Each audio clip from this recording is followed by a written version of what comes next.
اعوذ باللہ من الشیطان الرجیم بسم اللہ الرحمن الرحیم۔ اب ہم سورہ البقرہ کی تفسیر پڑھ رہے تھے، اور یہ آج ہم جو پڑھنے لگے ہیں یہ سمجھ لیں، یوں سمجھ لیں کہ جیسے یہ سورہ بقرہ کا دوسرا پیراگراف ہے، متصل ہے اسی سے، لازمی بات ہے سورہ ایک ہی ہوتی ہے تو مضمون تو متصل ہی ہوتا ہے۔ اس میں جو ہے اللہ جل شانہ نے اب وہ جو گروہ بتا دی ہے، اس کے بعد تمام انسانوں کو ایک دفعہ جو ہے وہ خطاب کیا ہے۔ یہ یا ایھا الناس سے شروع ہونے والی یہ آیت ہے، دیکھیں بسم اللہ الرحمن الرحیم۔ یا ایھا الناس اعبدوا ربکم الذی خلقکم والذین من قبلکم لعلکم تتقون۔ صدق اللہ مولانا العظیم۔ یا ایھا الناس، جب بھی یا ایھا الناس آیا کرے گا آپ نے سمجھ لینا ہے کہ یہ مکہ کی بات ہو رہی ہے۔ اب یہ جو سورہ البقرہ ہے نا، سورہ البقرہ یہ اگر سے 87 نمبر اس کا بنتا ہے نزول کے وقت، لیکن اس کو مدنی شمار کیا ہوا ہے، ٹھیک ہے، مدنی صورت اس کو شمار کیا ہوا ہے۔ حالانکہ اس کی اکثر آیات جو ہے وہ مکہ میں جو ہے وہ نازل ہوئی ہے، مکی یعنی دور میں ہے، اس لیے اختلاف چلتا رہتا ہے۔ تو یا ایھا الناس جو خطاب ہے نا، یہ بھی مکہ کی علامتوں میں سے ایک ہے، یہ مکی صورتوں کی علامت ہوتی ہے۔ یا ایھا الناس، اے لوگو، اس میں تمام لوگ شامل ہوتے ہیں، مومن کافر مشرک سب شمار ہوتے ہیں۔ اے لوگو، اعبدو، عبادت کرو سب، ربکم، اپنے رب کی۔ یار کتنا خوبصورت خطاب ہے یہ۔ الذی، وہ رب، خلقکم، جس نے پیدا کیا تم سب کو، والذین، اور ان لوگوں کو، من قبلکم، جو تم لوگوں سے قبل تھے، پہلے تھے، آباء و اجداد تمہارے، لعلکم، تاکہ تم جو ہو، تتقون، بچ سکو، بچاؤ کے لیے، تمہاری بچاؤ کے لیے، تاکہ تم پرہیزگار بن سکو۔ دیکھو بہت سارے ترجمے اس کے ہوتے ہیں، لعلکم تتقون کے، کہ تاکہ ہو سکتا ہے کہ تم پرہیزگار بن جاؤ، لیکن اس کا مطلب ایک بچانا بھی ہوتا ہے، تو یہ تمہارے بچنے کی جو ہے نا ایک ہی جو ہے وہ صورت ہو سکتی ہے۔ یہ کیا لکھا ہے؟ تمہارے بچنے کی توقع اسی صورت ہو سکتی ہے، ہاں یہ ٹھیک ہے، یہ ترجمہ بھی ٹھیک ہے نا۔ تو عبادت کرنی ہے اللہ تعالیٰ کی۔ اب دیکھیں کتنا خوبصورت بتا دیا ہوا ہے۔ سورہ بقرہ کے شروع میں بتایا گیا کہ یہ کتاب متقین کے لیے ہدایت ہے، ٹھیک ہے، پھر متقین کے اوصاف ذکر کر دیے، اس کے بعد ان سے منحرف ہونے والے فرقوں کا اور ان کے احوال کا ذکر فرمایا، تاکہ سعادت مند انسان ہدایت و تقوی کی طرف راغب ہو اور نافرمان و بغاوت سے بچے، ٹھیک ہے، نافرمانی اور بغاوت سے بچے۔ اب تقوی حاصل کرنے کا طریقہ بتایا جا رہا ہے، اور وہ طریقہ ہے عبادت اور اطاعت الہی۔ واہ واہ۔ یا ایھا الناس کے ذریعے تمام انسانوں سے خطاب ہے، اور اس بات کا اشارہ ہے کہ انسانی شرافت اسی میں ہے کہ آدمی تقوی حاصل کرے اور اللہ تعالیٰ کا بندہ بنے۔ بس یہ خطاب ہے، بس اس کو بندہ ایک دفعہ پڑھ لے، ذرا سوچے، دماغ لگائے اور سوچے کہ یار اللہ تعالیٰ تمام انسانوں کو کہہ رہا ہے، ٹھیک ہے جی۔ اچھا، یا ایھا الناس کے علاوہ جو خطاب ہوتا ہے آپ دیکھتے ہوں گے، یا ایھا الکافرون بھی ہے، اور یا ایھا النبی، ایھا الرسول، اور یا ہے یا ایھا الذین آمنو۔ جب یا ایھا آمنو آتا ہے تو وہ آپ سمجھے کہ یہ مدنی آیت ہے، ہمیشہ یاد رکھیے یا ایھا الذین آمنو یہ تمام مدنی صورتوں میں ہے، اس کی علامت ہے مدنی صورت کی۔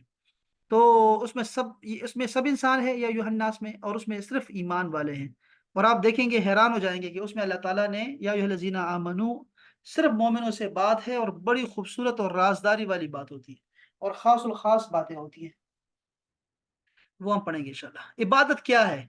ذرا جاتے جاتے یہ سمجھ جائیں کہ عبادت ہے کیا، جو ہمیں اللہ تعالیٰ کہہ رہا ہے، ہمارا خدا ہمیں خود کہہ رہا ہے کہ عبادت کرو۔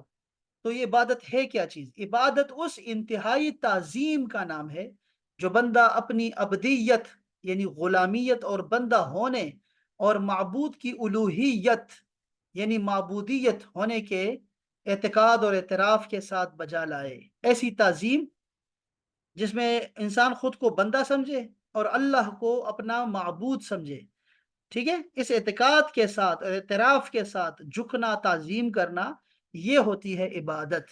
یہاں عبادت توحید اور اس کے علاوہ اپنی تمام قسموں کو شامل ہے، توحید ہے، اور بہت ساری جو ہے نا توحید کی بھی بہت ساری قسمیں ہیں۔ کافروں کو عبادت کا حکم اس معنی میں ہے کہ وہ سب سے بنیادی عبادت یعنی ایمان لائے، اور اس کے بعد دیگر اعمال بجا لائے۔ یہ جو فرمایا لعلکم تتقون، اس سے معلوم ہوا کہ عبادت کا فائدہ عابد ہی کو ملتا ہے، جبکہ اللہ تعالیٰ اس سے پاک ہے کہ اس کو عبادت یا کسی اور چیز سے نفع پہنچے۔ یعنی عبادت کرو گے تو کیا ہوگا؟ تم لوگ بچ جاؤ گے نا، دوزخ سے بچ جاؤ گے، تمہیں بتایا جا رہا ہے نہ کہ اللہ کو کوئی فائدہ ہے۔ اللہ تو اللہ الصمد ہے، وہ تو سمد ہے، وہ تو بے نیاز ہے عبادتوں سے، لوگوں کی عبادتوں سے، اور لوگوں کے گناہوں کی بھی اس کی کوئی پرواہ نہیں ہے۔ سورہ البقرہ کی تیسری رکوع میں یہ قرآن کی دعوت کا خلاصہ ہے۔ یہ ذرا سمجھیے بات کو، اس آیت کو سمجھیے گا کہ تیسرے رکوع میں قرآن کا دعوت کا خلاصہ ہے کیا؟ کہ قرآن اپنے مخاطب کو، مخاطب ہے تو کے اوپر زبر ہے، مخاطب کو کیا ماننے کی دعوت دے رہا ہے، اس کی پکار کیا ہے؟ جیسا کہ میں عرض کر چکا ہوں، ڈاکٹر صاحب بتا رہے ہیں، یہ ڈاکٹر اسامت کی تفسیر ہے، یہ والی، یہ جو پیراگراف لکھا ہے۔ سورہ البقرہ کے نزول سے قبل 2/3 قرآن نازل ہو چکا تھا۔ ترتیب مصحف کے اعتبار سے وہ قرآن بعد میں آئے گا، لیکن ترتیب نزولی کے اعتبار سے وہ پس منظر میں موجود ہے۔ لہذا سورت البقرہ کے پہلے 2 رکوع میں مکی قرآن کے مباحث کا خلاصہ بیان کر دیا گیا، دیکھ رہے ہیں آپ، مکی قرآن ہے، اور تیسرے رکوع میں قرآن کی دعوت کا خلاصہ اور لب لباب آ گیا ہے، جبکہ قرآن مجید کا فلسفہ اور بعض نہایت اہم موضوعات اور مسائل کا خلاصہ چوتھے رکوع میں بیان کیا گیا ہے۔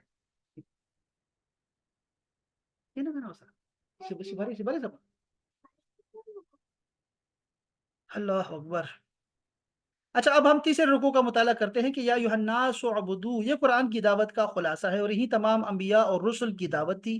سورہ اعراف اور سورہ ہود میں ایک ایک رسول کے نام لے کر اس کی دعوت ان الفاظ میں بیان کی گئی ہے کہ یا قوم اعبدوا اللہ، اے میری قوم اللہ کی بندگی کرو۔ ہر پیغمبر نے یہی کہا ہے سب کو۔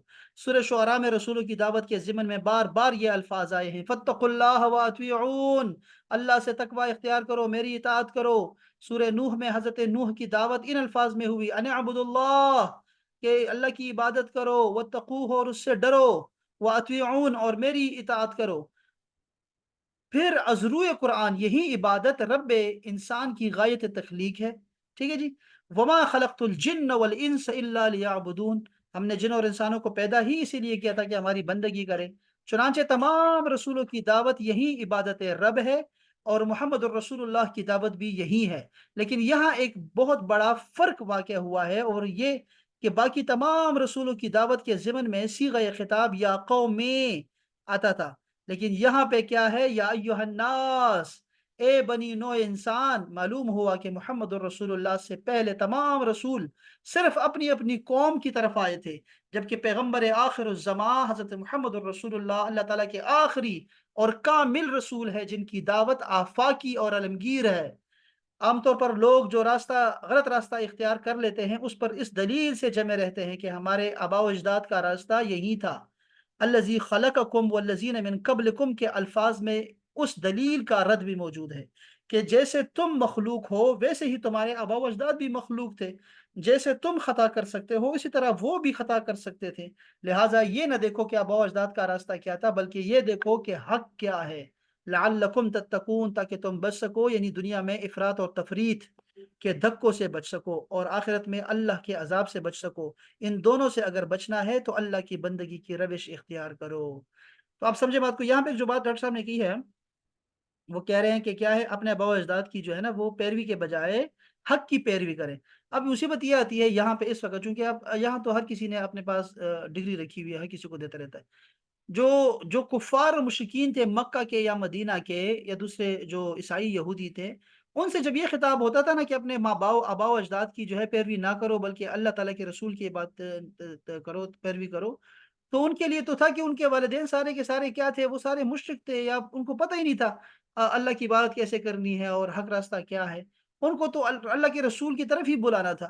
اب یہی آیات جو ہے مسلمانوں کو ہم نہیں کہہ سکتے کہ مسلمانوں کو یہ کہیں کہ اپنے ماں باپ کی ہمارے ماں باپ جو تھے وہ ہم سے اچھے مسلمان تھے، اور ہم سے اچھے عقیدے والوں تھے، اور ہم سے اچھے عمل میں تھے، تھوڑے علم کے ساتھ بہت عمل والے تھے، اور وہ اچھے لوگ تھے۔ کیوں؟ کیونکہ وہ رسول اللہ صلی اللہ علیہ وسلم کے زمانے کے قریب تھے۔ رسول اللہ نے جب فرمایا کہ بہترین لوگ کون ہیں، تو فرمایا وہ لوگ ہیں جو میرے زمانے میں ہیں، اس صدی میں ہیں۔ پھر فرمایا والذین ثم یلونہم، اس کے بعد جو آئیں گے، ثم یلونہم، پھر اس کے بعد جو آئیں گے۔ 3 زمانے بیان کرنے کے بعد فرمایا اس کے بعد لوگ جھوٹے گواہی دینا شروع کر دیں گے، اور علامات بتا دیں کہ لوگ اچھے نہیں رہیں گے۔ تو اس کے بعد سے جتنے لوگ آتے رہے نا درجہ بدرجہ، وہ لوگ ہم سے اچھے ہیں، وہ سارے لوگ. تو یہ میں یہ عرض کرنا چاہ رہا ہوں کہ جب آپ کو یہ کہا جائے کہ ماں باپ کی پیروی نہ کرو، تو اس کا مطلب یہ نہیں ہوتا کہ اپنے مسلمان مومن والدین کی پیروی نہ کرو یا ان کے راستے پہ نہ چلو، بلکہ یہی درس جو ہے قرآن مجید نے دیا ہمیں. جب حضرت یعقوب علیہ السلام کو ان کے وفات کا وقت آیا، تو انہوں نے اپنے بچوں کو بلایا اور پوچھا ان سے کہ میرے بعد کس کی عبادت کرو گے؟ تو انہوں نے کہا ہم اپنے آباء و اجداد کے رب کی پیروی کریں گے. بات سمجھ رہے ہیں آپ؟ انہوں نے کہا کہ کون ہے وہ؟ انہوں نے کہا بھائی اسحاق ہے، اسماعیل ہے، ابراہیم ہے، ہم ان کی پیروی کریں گے. تو اس کا مطلب ہے کہ آباء و اجداد اگر تمہارے صحیح راستے پہ ہو تو ان کو اس زمرے میں شامل نہ کرو جو مشرکین اور کافرین کے والدین تھے، اس طرح نہ شمار کرو ان کو. تو یہ بھی نقطہ بڑا اہم ہے. اس کے بعد دوسری آیت میں اللہ پاک نے کیا خوبصورت فرمایا کہ الذی، یہ وہ رب ہے جس کی تمہیں عبادت کی دعوت دی جا رہی ہے، جعلا، جس نے بنایا ہے، لکم، تمہارے لیے، الارض، زمین کو، فراشن، فرش بنایا ہے، بچھونا بنایا ہے. فراش کا مطلب بچھونا ہوتا ہے. والسماء، اور آسمان کو بنایا ہے، بناء، چھت بنا دیا ہے اس کو. وَأَنزَلَ، اور اتارا، من السماء، آسمان سے، ماءً، پانی، فَأَخْرَجَ، ہاں؟ وقت بجا سبق کے اسم سے بدلتے سکے آپ دے بچے کار سے دیتے کار تو اچھا ہوتے کارو ہوتے پاپا پاپا ادھر ہوتے پاپا میرا لے نشی فون کا پاپا نمبر ورکا والا ماءً فأخرج، وانزل من السماء ماءً، اور اتارا آسمان سے، ماءً، پانی، فأخرج به من الثمرات، تو اس سے نکالا، کیا نکالا؟ اس پانی سے کیا نکالا؟ ثمرات نکالے، رزقا لکم، جو تمہارے لیے رزق ہے تمہارے لیے. فلا تجعلوا، تو تم نہ بناؤ، للہ، اللہ کے لیے، اندادن، اس کے شریک، کوئی شریک نہ بناؤ کسی کو بھی اللہ کا. وَأَنْتُمْ تَعْلَمُونَ، اور حال یہ ہے کہ تم جانتے ہو، جان بوجھ کر اللہ کے لیے شریک پیدا نہ کرو، تمہیں پتہ ہے کہ یہ صرف اللہ تعالی ہمیں عطا کر رہا ہے. جس نے تمہارے لیے زمین کو فرش اور آسمان کو چھت بنایا، اور آسمان سے پانی اتار کر اس سے پھل پیدا کر کے تمہیں روزی دی، خبردار، باوجود جاننے کے اللہ کے شریک مقرر نہ کرو. اس آیت میں اور اس سے اوپر والی آیت میں اللہ تعالیٰ نے اپنی نعمتوں کو بیان کیا ہے. دیکھو، مخلوق کو عدم سے وجود میں لانا یہ اللہ کا کام تھا، اللہ نے پیدا کیا. آسمان اور زمین کو پیدا کرنا اللہ کا تھا، بالکل.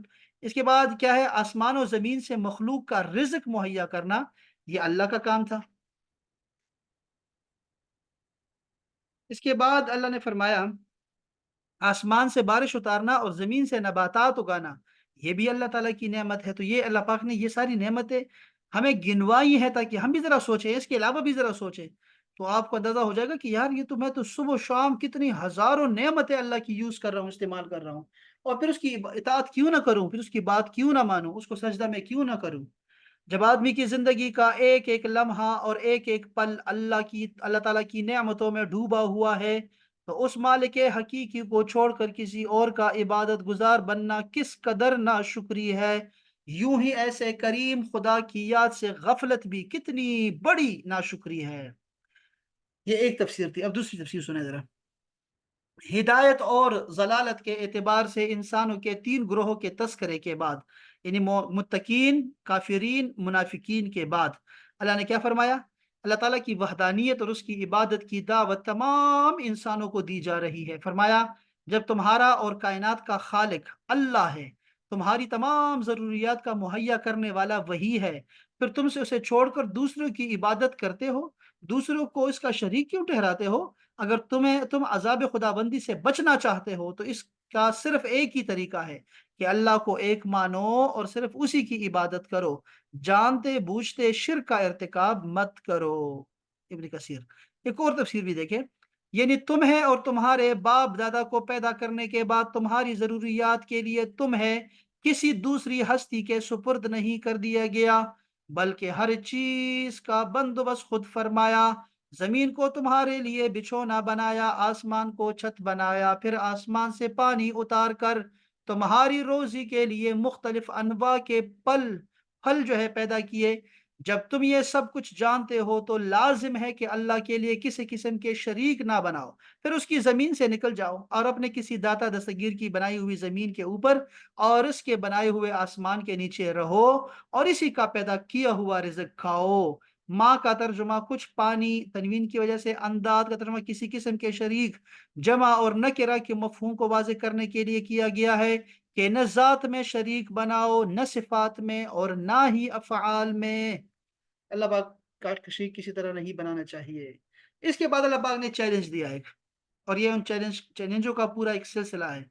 وَإِن كُنتُمْ، اور اگر ہو تم سب، فی ریبٍ، شک میں، مما نزلنا، اس میں جو ہم نے اتارا، علی عبدنا، اپنے خاص بندے پہ، یعنی قرآن مجید، فَأْتُوا بِسُورَةٍ، تو لاؤ کوئی ایک صورت بھی، من مثلہ، اس کی مثال، وَدُعُوا، اور بلا لو، شہداءکم، اپنے تمام خداؤں کو، من دون اللہ، اللہ کے سوا، ان کنتم صادقین، اگر تم اپنے اگر تم سچے ہو تو۔ اور ہم نے جو کچھ اپنے بندے پر اتارا ہے اس میں اگر تمہیں شک ہو تو تم سچے ہو تو اس جیسی ایک صورت کو بنا لاؤ، تمہیں اختیار ہے کہ اللہ کے سوا اپنے مددگاروں کو بھی بلا لو۔ دیکھو ذرا، قرآن حکیم میں ایسے 5 مقامات پر جہاں پر یہ چیلنج موجود ہے کہ اگر تمہارا یہ خیال ہے کہ یہ کلام محمد علیہ السلام کی اختراع ہے، ایجاد ہے، تو تم بھی مقابلے میں ایسے ہی کلام پیش کرو۔ سورہ الطور کی آیت نمبر 33-34 میں ارشاد ہوا، کیا ان کا یہ کہنا کہ اسے محمد نے خود گھڑ لیا ہے، بلکہ حقیقت یہ ہے کہ یہ ماننے کو تیار ہی نہیں، پھر چاہیے کہ وہ اسی طرح کا کوئی کلام پیش کرے اگر وہ سچے ہیں۔ بنی اسرائیل میں فرمایا، اگر تمام جن و انس جمع ہو کر بھی اس قرآن جیسی کتاب پیش کرنا چاہیں تو ہرگز نہیں کر سکیں گے، چاہے وہ سب ایک دوسرے کے مددگار ہی کیوں نہ ہو۔ پھر تیسری جگہ سورہ ہود میں فرمایا، اے نبی محترم، ان سے کہہ دیجئے اگر پورے قرآن کی نظیر نہیں لا سکتے تو ایسی 10 صورتیں ہی گڑھ کر لے آؤ۔ اس کے بعد مزید نیچے اتر کر جسے برسبیل تنزل کہا جاتا ہے، سورہ یونس میں اس جیسی ایک ہی صورت بنا کر لے آنے کا چیلنج دیا گیا ہے۔ مذکورہ بالا تمام مقامات پر ڈاکٹر صاحب آ گئی ہیں، نہیں یہ نازیہ ہے، نازیہ مائک بند کر رہا ہوں۔ اچھا جی، کہاں گئے لڑکیوں، اپنا مائک بند رکھا کرو۔ مذکورہ بارہ تمام مقامات پر مکی صورتوں میں ہے، یہ تمام صورتیں مکی ہیں جس میں یہ چیلنج دیا گیا ہے۔ پہلی مدنی صورت البقرہ کی آیت زیر مطالعہ میں یہی بات بڑے اہتمام کے ساتھ فرمائی گئی کہ اگر تم لوگوں کو اس کلام کے بارے میں کوئی شک ہے جو ہم نے اپنے بندے پر نازل کیا ہے کہ یہ اللہ کا کلام نہیں ہے، تو اس جیسی ایک صورت تم بھی موضوع کر کے لے آؤ۔ ایک صورت سورہ عصر کے مساوی بھی ہو سکتی ہے، سورہ کوثر کے مساوی بھی ہو سکتی ہے۔ وَدْعُوا شُهَدَاءَكُم مِّن دُونِ اللَّهِ، قریش کا یہ خیال تھا کہ شعراء کے پاس جن ہوتے ہیں جو انہیں شعر سکھاتے ہیں، ورنہ عام آدمی تو شعر نہیں کہہ سکتا۔ چنانچہ فرمایا، جو بھی تمہیں مددگار لگے ایک اللہ کو چھوڑ کر جس کی بھی تم مدد حاصل کر سکتے ہو، جنات ہو یا انسان ہو، خطیب ہو، شعراء ہو یا ادیب ہو، ان سب کو جمع کر لو اور اس قرآن جیسی ایک صورت بنا کے لے آؤ اگر تم سچے ہو۔ قرآن کا یہ انداز ہے کہ وہ اپنے اندر جھانکنے کی دعوت دیتا ہے، چنانچہ یہاں گویا آنکھوں میں آنکھیں ڈال کر یہ کہا جا رہا ہے کہ حقیقت میں تمہیں اس قرآن کے کلام الہی ہونے میں کوئی شک نہیں ہے، یہ جو تم محض بات بنا رہے ہو، اگر تمہیں واقعتاً شک ہے، اگر تم اپنے وعدے میں سچے ہو تو آؤ میدان میں اس جیسی ایک ہی صورت بنا لاؤ۔ وَإِن كُنتُمْ فِي رَيْبٍ، اور اگر تمہیں کوئی شک ہو، یہ دوسری ذرا تفسیر سنیے گا، اوپر والی ڈاکٹر اسرار صاحب کی تھی، یہ ذرا سنیے گا۔ اس سے پہلے پہلی آیت میں اللہ تعالیٰ کی قدرت اور وحدانیت کا بیان ہوا، یہاں سے حضور سید المرسلین کی نبوت اور قرآن کریم کے اللہ تعالیٰ کے بھی مثل کتاب ہونے کی وہ قاہر دلیل ہے، ظاہر و باہر، کہ طالب صد صادق کو اطمینان بخشے اور منکروں کو عاجز کر دے۔ اللہ تعالیٰ کی عظمت کی سب سے بڑی دلیل محمد المصطفیٰ ہے خود۔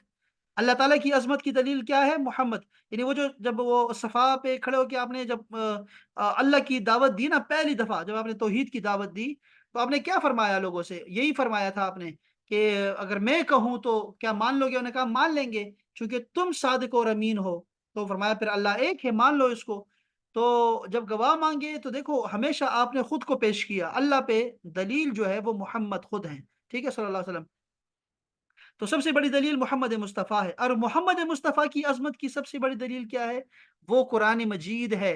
اگر کوئی آپ سے پوچھے نا احباب کہ رسول اللہ کا سب سے بڑا معجزہ کیا ہے، تو وہ معراج نہیں ہے، یاد رکھیں۔ یہ نہیں، یہ نہیں ہے کہ معراج ہے اور آپ ادھر جائیں گے، یہ آپ نے کہنا ہے قرآن مجید ہے، سب سے بڑی دلیل قرآن مجید ہے۔ لہٰذا اس رکوع میں ترتیب سے ان سب کا بیان کیا گیا ہے۔ علی عبدنا، اپنے خاص بندے پہ۔ اس آیت میں خاص بندے سے حضور پر نور مراد ہیں، تفسیر مدارک میں لکھا ہوا ہے۔ یہاں اس انداز تعبیر میں نبی رحمت کی شان محبوبیت کی طرف بھی اشارہ ہے۔ اعلی حضرت احمد رضا خان رحمۃ اللہ تعالی نے فرمایا ہے کہ لیکن رضا نے ختم سخن اس پہ کر دیا، خالق کا بندہ خلق کا آقا کہوں جسے۔ وہ خالق کا بندہ بھی ہے اور خلق کا آقا بھی ہے۔ یعنی ہم نے پہلے بھی کہا تھا کہ انبیاء جو ہوتے ہیں وہ اللہ کے ساتھ بھی ہوتے ہیں اور بندوں کے ساتھ بھی تعلق ہوتا ہے ان کا۔ واہ! آیت کے اس حصے میں اور اس کے بعد والی آیت میں قرآن کے بے مثل ہونے پر دو ٹوک الفاظ میں اللہ جل شانہ نے ارشاد فرمایا، ان کو چیلنج کیا دوبارہ سے، کھلی، کیا ہے دو ٹوک الفاظ میں کھلی دلیل دی کہ جا اپنی فصاحت و بلاغت پر ناز کرنے والے کو چیلنج ہے کہ تم قرآن کو اللہ تعالیٰ کی کتاب نہیں بلکہ کسی انسان کی تصنیف سمجھتے ہو، تو چونکہ تم بھی انسان ہو لہٰذا اس جیسی کوئی ایک صورت بنا کے لے آؤ جو فصاحت و بلاغت، حسن ترتیب، غیب کی خبریں دینے اور دیگر امور میں قرآن پاک کی مثل ہو۔ اگر ایسی کوئی صورت بلکہ آیت تک نہ بنا سکو گے تو سمجھ لو کہ قرآن اللہ تعالیٰ کی کتاب ہے، اور اللہ تعالیٰ کی کتاب کا انکار کرنے والوں کا انجام دوزخ ہے جو بطور خاص کافروں کے لیے تیار کی گئی ہے۔ یہ چیلنج قیامت تک تمام انسانوں کے لیے ہے۔ آج بھی قرآن کو محمد کی تصنیف کہنے والے کفار تو بہت ہیں، مگر قرآن کی مثل ایک آیت بنانے والے آج تک سامنے نہیں آیا، اور جس نے اس کا دعویٰ کیا اس کا پول خود ہی چند دنوں میں کھل گیا۔ اب ذرا یہاں سے تھوڑی سی تفصیل سن لیں کہ چونکہ پہلی دفعہ قرآن کا ذکر آیا ہے یہاں پہ، اس لیے قرآن مجید کی جو ہے وہ معجزہ ہونے کی جو وجوہات ہیں تھوڑی سی ایک دو، ویسے تو بہت زیادہ ہیں لیکن ایک دو یہ ہے کہ قرآن وہ بے مثل کتاب ہے کہ لوگ اپنے تمام تر کمالات کے باوجود قرآن پاک جیسا کلام بنانے سے عاجز ہیں۔ جنہوں اس مل کر بھی اس کی آیات جیسی ایک آیت بھی نہیں بنا سکتے۔ اس کی بنیادی وجہ یہ ہے کہ قرآن مجید اللہ تعالیٰ کا کلام ہے، مخلوق میں کسی کے پاس اتنی طاقت ہی نہیں کہ وہ اللہ تعالیٰ کے کلام کی مثل بنا سکے، اور یہی وجہ ہے کہ صدیاں گزر جانے کے باوجود آج تک کوئی بھی قرآن مجید کے دیے ہوئے چیلنج کا جواب نہیں دے سکا، اور نہ ہی قیامت تک کوئی دے سکے گا۔ قرآن پاک کے بے مثل ہونے کی بہت سی وجوہات ہیں، جہاں علماء و مفسرین نے اپنی کتابوں میں بہت شرح و بسط کے ساتھ اس کا بیان فرمایا ہے۔ ہم یہاں پر دو تین بتا دیتے ہیں۔ ایک ہے فصاحت و بلاغت۔ عرب کے لوگ فصاحت و بلاغت کے میدان کے شہسوار تھے۔ ان کی صفوں میں بہت سے ایسے لوگ موجود تھے جو بلاغت کے فن میں اعلیٰ ترین منصب پر رکھنے والے تھے، وہ اور عمدہ الفاظ بولنے والے تھے، چھوٹے اور بڑے جملوں کو بڑی فصاحت سے تیار کرنے والے تھے، تھوڑے کلام میں بہت بہترین تصرف کر لیتے تھے، اپنی مراد کو بڑے عمدہ انداز میں بیان کرتے، کلام میں فصاحت و بلاغت کے تمام فنون کی رعایت کرتے، اور ایسے ماہر تھے کہ فصاحت و بلاغت کے جس دروازے سے چاہتے داخل ہو جاتے۔ الغرض دنیا میں ہر طرف ان کی فصاحت و بلاغت کا ڈنکا بجتا تھا، اور لوگ فصاحت و بلاغت میں ان کا مقابلہ کرنے کی تاب نہ رکھتے تھے۔ ان اہل عرب کو فصاحت و بلاغت کے میدان میں اگر کسی نے عاجز کیا ہے تو وہ کلام الہی قرآن مجید ہے۔ اس مقدس کتاب کی فصاحت و بلاغت نے اہل عرب کی عقلوں کو حیران کر دیا، وہ اپنی مثل لانے سے عاجز کر دیا ان کو۔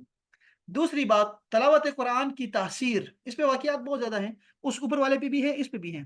قرآن مجید کے بے مثل ہونے کی ایک دلیل یہ بھی ہے کہ اسے پڑھنے سننے والا کبھی سیر نہیں ہوتا اور نہ ہی اس سے اکتاتا ہے، بلکہ وہ اس کی جتنی بھی زیادہ تلاوت کرتا ہے اتنی ہی زیادہ شیرنی اور لذت پاتا ہے، اور بار بار اس کی تلاوت کرنے سے اس کے دل میں محبت راسخ ہوتی جاتی ہے۔ اس کے علاوہ کوئی اور کلام اگرچہ وہ کتنا ہی خوبی والا ہو اور کتنا ہی فصیح و بلیغ کیوں نہ ہو، اسے بار بار پڑھنے سے دل بھی اکتا جاتا ہے، اور جب اسے دوبارہ پڑھا جائے تو طبیعت بیزار ہو جاتی ہے۔ قرآن مجید کی اس شان کے بارے میں حضرت حارث سے مروی ہے کہ حضرت علی شیر خدا نے فرمایا، حضور اقدس نے ارشاد فرمایا ہے کہ قرآن وہ ہے جس کی برکت سے خواہشات بگڑتی نہیں اور جس سے دوسری زبانیں مشتبہ نہیں ہوتی۔ قرآن علماء اس سے سیر نہیں ہوتے، یہ بار بار دہرائے جانے سے پرانا نہیں ہوتا، اور اس کے عجائبات ختم نہیں ہوتے۔ نیز قرآن مجید کی آیات میں روب، قوت، جلال، اور جب بھی کوئی اس کی تلاوت کرتا ہے تو انہیں کسی سے سنتا ہے تو اس کے دل پہ ہیبت آ جاتی ہے، حتیٰ کہ جسے قرآن کریم کی آیات کے معانی سمجھ میں نہ آ رہے ہو اور وہ آیات کی تفسیر بھی نہ جانتا ہو، اس پر بھی رقت طاری ہو جاتی ہے، جبکہ قرآن مجید کے علاوہ اور کسی کتاب میں یہ وصف نہیں پایا جاتا، اگرچہ وہ کیسے ہی انداز میں کیوں نہ لکھی گئی ہو۔ نمبر 3، غیب کی خبریں۔ قرآن پاک میں مستقبل کی متعلق جو خبریں دی گئی ہیں وہ تمام کی تمام پوری ہو گئی۔ مثلا زمانے نبوی میں رومیوں کی ایرانیوں پر غلبہ آنے کی خبر، اور وہ 100% درست ثابت ہوئی ہے۔ یہ ایک آخری آیت دیکھ لیں کہ فَإِن لَمْ تَفْعَلُوا، پس اگر تم یہ چیلنج قبول نہ کر سکو اور تم قرآن کی مثل کوئی صورت بنا کے نہ لا سکو، وَلَن تَفْعَلُوا، اور تم ہرگز نہیں کر سکو گے، فَاتَّقُوا، تو ڈرو، بچو، النار، اس آگ سے، وہ التی، وہ آگ، وقودها الناس، جس کا ایندھن لوگ ہیں، لوگ انسان ہیں، والحجارہ، اور پتھر ہیں، اعدت للکافرین، یہ کافروں کے لیے تیار کی گئی ہے۔ اب ذرا سنیے گا اس آیت میں کیا ہے، دیکھو یہ قرآن کریم کی صداقت کی ایک اور واضح دلیل ہے کہ عرب و عجم کے تمام کافروں کو چیلنج دیا گیا، لیکن وہ آج تک اس کا جواب دینے سے قاصر ہیں اور قیامت تک قاصر رہیں گے۔ یہ دیکھو کیا فرمایا، پتھر سے مراد کہ پتھر ہوں گے۔ یہ ذرا سنو عقیدے کی بات کہ جو دوزخ ہے اس کا ایندھن جو ہے وہ کس سے بھڑکتی ہے؟ لوگوں سے اور پتھروں سے۔ تو پتھروں کے متعلق عبداللہ ابن عباس نے فرمایا کہ یہ گندک، جو گندک ہوتا ہے، گندک کو پتہ نہیں اس میں کیا کہتے ہیں، اس کا پتھر ہے، اور بعض حضرات کے نزدیک پتھر کے وہ اصنام اور بت ہیں جن جن جو جو لوگ، جس کو لوگ پوچھتے تھے، اس کو بھی جہنم کا ایندھن بنائیں گے۔ قرآن پاک نے ایک اور جگہ بھی اس بات کی، اسی بات کی جو ہے نا وہ تائید کی ہے کہ تم جن کو پوچھتے ہو اللہ تعالیٰ انہیں جہنم کا ایندھن بنائے گا۔ اس سے ایک تو یہ معلوم ہوا، یاد رکھو احباب، کہ جہنم میں اصل جو ہے وہ کافروں اور مشرکوں کے لیے تیار کی گئی ہے، اور دوسری بات یہ معلوم ہوئی کہ جنت اور دوزخ کا وجود جو اس وقت بھی ثابت ہے، ابھی بھی ثابت ہے، یہی ہمارے اسلاف کا عقیدہ ہے، یہ تمثیلی چیز نہیں ہے۔ جیسے آج کل بعض لوگ کہہ رہے ہیں کہ یہ جو زمین ہو گیا نا، زمین، یہ جو کیا ہے، یہ جو زمین ہماری ہے، جو کائنات ہے، اس کو لپیٹ لیا جائے گا نا، تو اس کو دوبارہ سے بچھا جائے گا اور اس میں جو ہے اسی پہ محشر ہوگا اور اسی پہ جو ہے جنت اور دوزخ قائم کیا جائے گا۔ تو ایسی بات نہیں ہے، بلکہ ابھی جنت اور دوزخ موجود ہے، ابھی موجود ہے، تو وہ کہاں پہ ہے وہ ہمیں نہیں پتا کہ کہاں پہ ہے، لیکن رسول اللہ صلی اللہ علیہ وسلم نے اس کی زیارت کی ہوئی ہے، آپ گئے ہوئے ہیں باقاعدہ سے دیکھنے کے لیے، اللہ نے آپ کو سیر کروائی۔ جہنم کا ایندھن کون سی چیزیں ہیں؟ یاد رکھو اللہ تعالیٰ کو پہلے ہی علم تھا، ایسا کلام پیش کرنا انسان کی بس سے باہر ہے، اور یہ جو 5 مرتبہ قرآن میں کفار کو چیلنج کیا گیا تو یہ ان پر اتمام حجت کے لیے، اور اگر ان واضح دلائل کے بعد کوئی کفر پر اڑا رہتا ہے تو اسے اس دوزخ کے عذاب سے ڈر جانا چاہیے جس کا ایندھن انسان ہی نہیں معدنی پتھر بھی ہیں، ہاں، جو آگ کی حدت کو 20 گنا تیز کر دیتے ہیں، یہ ایسے پتھر ہے۔ کوئلہ، کوئلہ بھی ہو سکتا ہے نا، کوئلہ اور گندھک۔ تو بعض علماء نے کہا کہ اس آیت میں حجارہ سے مراد پتھر کے وہ بت ہیں جن کی پوجا کی جاتی ہے۔ اس قول کی تائید اس آیت سے بھی ہوتی ہے، دوسری آیت سے۔ اور تقوی کا معنی کیا ہے؟ تقوی کا معنی اپنے اعمال کے انجام سے ڈر جانا، اور اس کا مادہ ہے وہ قافیہ میں 3 باتیں بنیادی طور پر پائی جاتی ہیں: ڈرنا، بچنا، پرہیز کرنا۔ یہ دیکھو متقین کا معنی کیا ہوگا؟ ڈرنے والے، بچنے والے اور پرہیز کرنے والے۔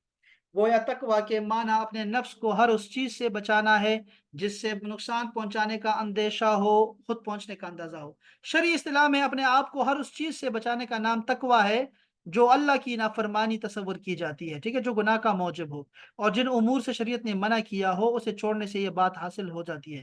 پھر تقوی کا مفہوم محض نواحی کو چھوڑنے تک محدود نہیں رہتا، بلکہ اوامر کی بجا آوری کو بھی اپنے اندر شامل کر لیتا ہے، کیونکہ جیسے بے حیائی کے کام کرنا گناہ ہے، ویسے ہی نماز یا روزہ وغیرہ ادا کرنا بھی گناہ ہے، اور تمام تر عبادات کا بنیادی مقصد انسان کے اندر تقوی پیدا کرنا ہے، یعنی ہر وہ کام کرنے سے پہلے اس کا انجام سوچتے ہیں اور اس انجام کو ملحوظ رکھ کر اسے اختیار کرتا یا چھوڑتا ہے، اور چونکہ انجام سے دوچار کرنے والا اللہ تعالیٰ ہے، لہٰذا تقوی کے مفہوم میں گناہوں کے انجام سے ڈرنے اور بچنے کے ساتھ ساتھ اللہ سے ڈرنا اور ہر وقت اس بات کا خیال رکھنا خود شامل ہو جاتا ہے۔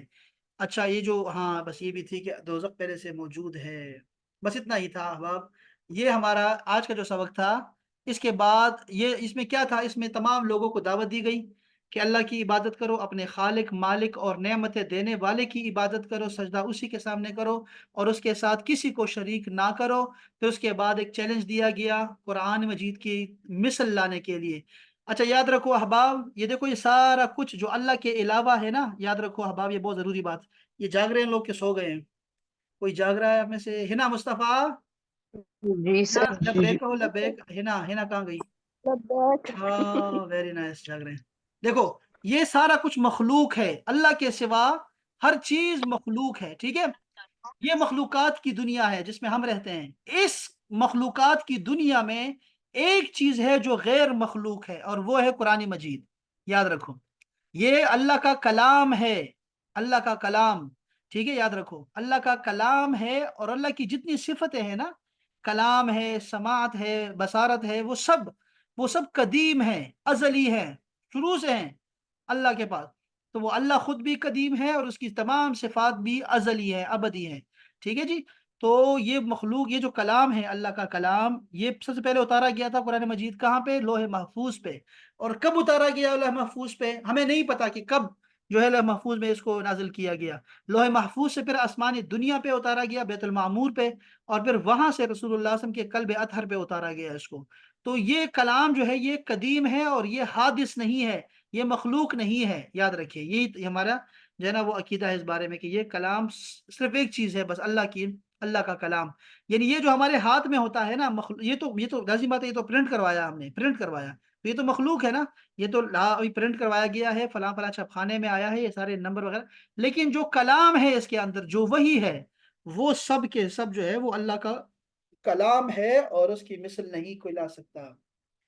یہ ہم نے یہ بات ہمیشہ یاد رکھنی ہے، ٹھیک ہے۔ اور دوسری بات میں نے جو بتائی ہے آپ کو، اگر آپ کو یاد ہو کہ اگر آپ سے کوئی پوچھے کہ اللہ تعالیٰ کی ذات پہ کون سی چیز سب سے بڑی دلیل ہے، تو آپ نے سورج، چاند، ستارے، سمندر، دریا، ہوائیں، یہ چیزیں نہیں گنوانی، بلکہ آپ نے کہنا ہے سب سے بڑی دلیل محمد رسول اللہ ہے خود، اور محمد رسول اللہ کی سب سے بڑی دلیل کیا ہے؟ وہ ہے قرآن مجید، سب سے بڑا معجزہ ہی قرآن مجید ہے ان کا، یہ اللہ کی قدرت بھی ہے اور رسول اللہ کا معجزہ بھی ہے، یہ آپ نے یاد رکھنا ہے، یہ بات آپ نے اہم یاد رکھنی ہے۔ تو یہ تھا، اس کے بعد نا انشاءاللہ کل جو ہوگا انشاءاللہ پھر ہمارا سبق وہ ہوگا جنتیوں کے بارے میں، اور ہم کل جنتیوں کا بیان کو پڑھیں گے انشاءاللہ تعالی۔ یہ دوزخ کی باتیں ہو رہی تھی، اور دوزخ موجود ہے اور یہ بنایا گیا ہے کافروں کے لیے۔ مسلمان اگر کوئی اس میں جاتا ہے تو وہ کچھ عرصے کے لیے جائے گا، اپنے گناہوں کی سزا پا کے، گناہ کبیرہ کا جو اللہ کی نافرمانیاں کی ہیں وہ سزا پا کے، پھر دوبارہ سے وہ اس جنت میں داخل کیا جائے گا، جس کے دل میں ذرہ برابر بھی ایمان ہوگا، جس نے بھی لا الہ الا اللہ پڑھا ہے دل سے، وہ جنت میں جائے گا۔ اس کے بعد پھر جو ہے وہ جنت میں اسے جانا ہے۔ تو یہ دوزخ اور یہ سب کچھ مشرکین، منافقین اور ان لوگوں کے لیے، کافرین کے لیے بنائی گئی ہے جنہوں نے ہمیشہ اسی میں رہنا ہے۔ یہ تھا جی ہمارا آج کا سبق۔